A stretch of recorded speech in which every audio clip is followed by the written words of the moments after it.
Les vidéoprojecteurs se développent à vitesse grand V et, en jouant sur des prix bas ou des technologies innovantes, tentent de conquérir le marché et de remplacer peu à peu les téléviseurs, qui demeurent pour l'instant très largement leaders sur le marché. Alors qu'il s'agisse de gros projecteurs dits fond de salle ou encore de picoprojecteurs allant parfois jusqu'à être intégrés directement dans un smartphone, le but reste toujours le même: offrir une grande taille d'image, beaucoup plus importante que celle d'une télé, pour un encombrement minimal par rapport à la taille de cette image. Bien sûr, un projecteur fond de salle vise une qualité optimale et une installation sédentaire, quand un projecteur plus petit aura comme argument principal de s'emporter facilement en vacances, par exemple, pour une projection sans prétention sur un simple mur ou un drap. Mais que peut-on attendre d'un projecteur pas cher? D'un projecteur à moins de 300 € quand un fond de salle de qualité coûtera plusieurs milliers d'euros? Eh bien, c'est ce que nous allons voir aujourd'hui, en passant sur le grill le mini projecteur LED de WeHelio.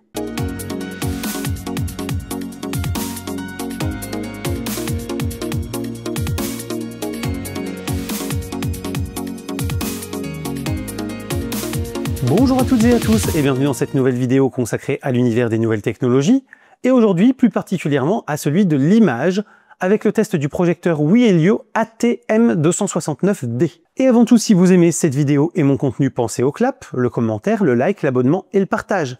C'est votre meilleur moyen de soutenir mon travail et c'est gratuit, alors merci infiniment à tous ceux parmi vous qui prendront le temps de le faire. Et j'en profite pour adresser un merci tout particulier aux 4 personnes qui ont utilisé le bouton rejoindre sous la vidéo. Votre soutien me fait vraiment chaud au cœur, donc merci beaucoup à vous. Enfin, notez que comme d'habitude, cette vidéo est chapitrée pour accéder au contenu qui vous intéresse particulièrement le plus facilement possible. Le projecteur repose sur un pied et mesure 16 cm de haut pour 24 de large et 15,5 de profondeur et accuse un poids de 1,135 kg sur la balance quand il est équipé de son pied. Le pied peut être retiré pour une fixation par exemple au plafond avec le pas de vis présent sur le projecteur ou pour le poser à plat sur une table.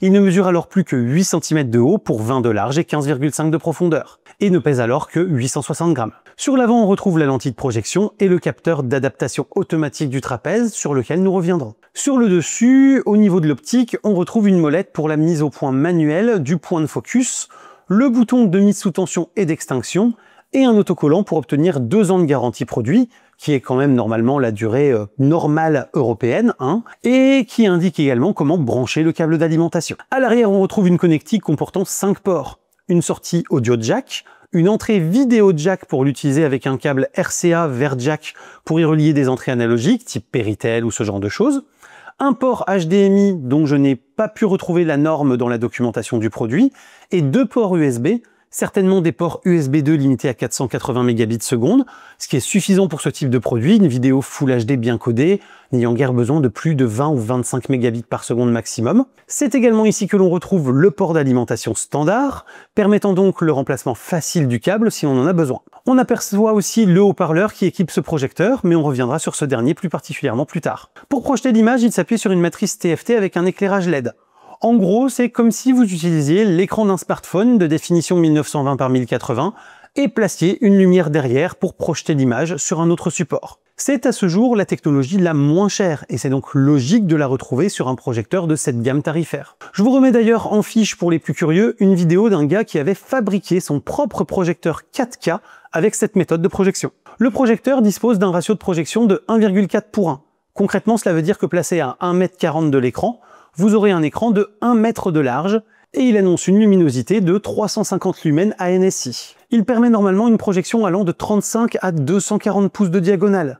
Dans les faits, nous le verrons, au regard de sa luminosité réelle, 240 pouces est à mon sens tout à fait inenvisageable. Il est annoncé pour une consommation de 54 watts, 42 watts pour la LED et 12 watts pour le reste du système en utilisation, ce qui se devait d'être vérifié car une LED de 42 watts ça crache quand même déjà assez fort niveau lumière normalement.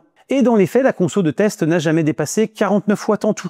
On est donc plutôt assez proche de ce qui est annoncé, mais la luminosité globale reste tout de même peu élevée, nous y reviendrons. En veille, la conso est tout de même de 1,5 watts. Il est livré avec une télécommande, mais sans les piles qui permettent de l'alimenter, un câble HDMI de norme inconnue, un câble d'alimentation coudé de 1,50 m et un câble permettant d'adapter une entrée RCA à la connexion jack vidéo dont il est muni. Le système embarqué est un Android 11. Nous sommes bien ici sur un Android et pas un Android TV. Exit donc l'ergonomie spécialement dédiée vidéo de Android TV, mais bonjour le store complet Android avec tous ses jeux et toutes ses applications. Pour moi, sur ce type de produit, c'est plus un inconvénient qu'un avantage.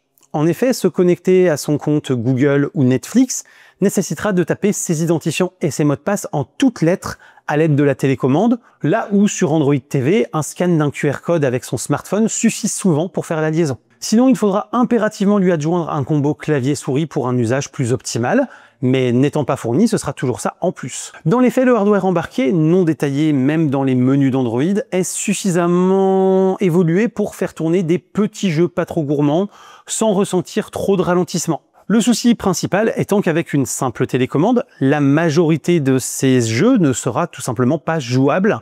C'est plutôt logique puisqu'ils sont dédiés à un usage avec un écran tactile. L'interface générale reste austère, avec des tuiles plates les unes à côté des autres, et un maximum de 8 applications que l'on pourra épingler sous celle-ci en accès rapide. Là, on est clairement sur une interface de type année 2010 tout au plus et pas 2025.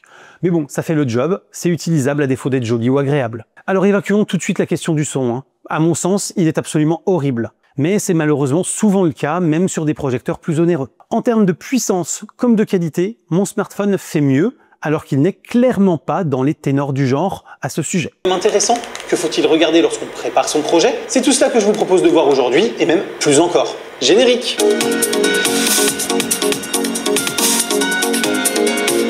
Pour détailler, le haut-parleur embarqué dans ce projecteur sert uniquement pour dire qu'il y a du son.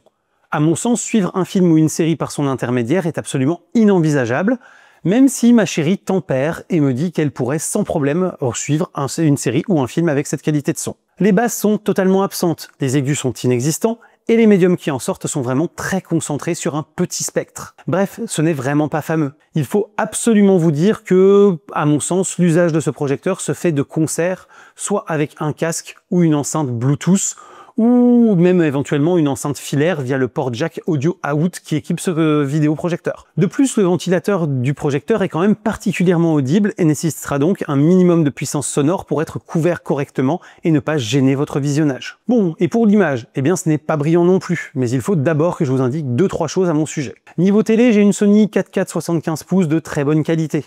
Sur mon PC, je bosse avec des écrans Dell 4K Wide Gamut.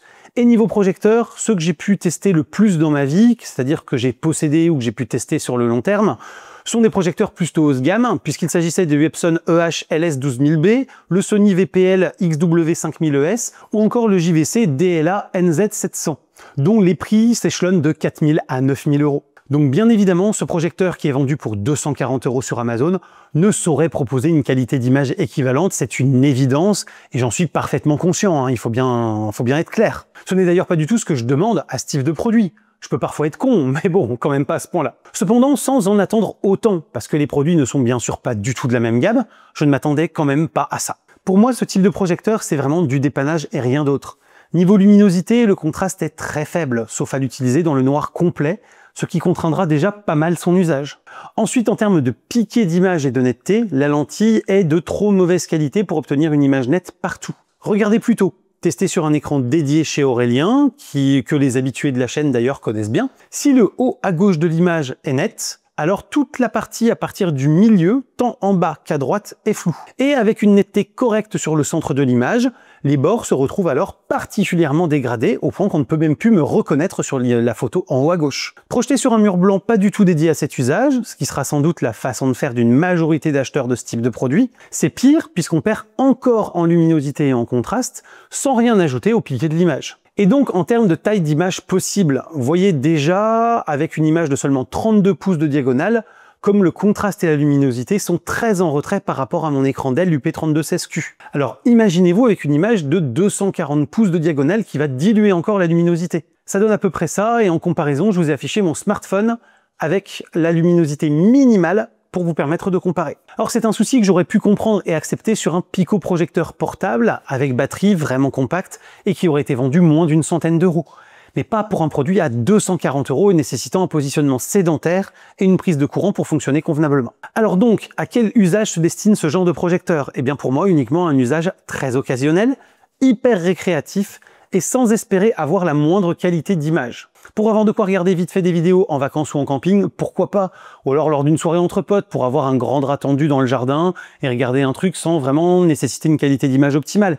Mais vraiment, pour moi, ça s'arrête là. Pour ma part, en tout cas, étant trop attaché à la qualité d'image, je ne m'imagine pas regarder une série ou un film avec ce type d'objet, tant la qualité d'image me semble insuffisante pour cela. Et surtout, quand on compare avec ce que peut proposer par exemple XGIMI sur la même gamme de prix, la qualité est nettement en retrait et ne justifie pas son prix. Pour conclure, à mes yeux, ce projecteur est donc plein d'imperfections qui font que je ne peux pas vraiment vous le recommander en dehors d'un usage très récréatif. En la matière, pour le moment, je n'ai rien vu à moins de 600-700 € qui ne commence à être vraiment très bon. En dessous, très souvent, on a une image qui manque un peu d'homogénéité dans sa netteté et dont la luminosité et le contraste sont un peu trop faibles pour être vraiment agréables. Mais comme je vous le disais, on a quand même des XGIMI, des Xiaomi ou d'autres marques comme ça qui proposent des choses beaucoup plus abouties et beaucoup plus qualitatives pour cette gamme de prix. De plus, le choix d'implémenter une version Android classique et non Android TV est pour moi un non-sens que je ne m'explique pas vraiment, parce que ça rend l'ergonomie beaucoup moins propice à l'usage d'un tel produit.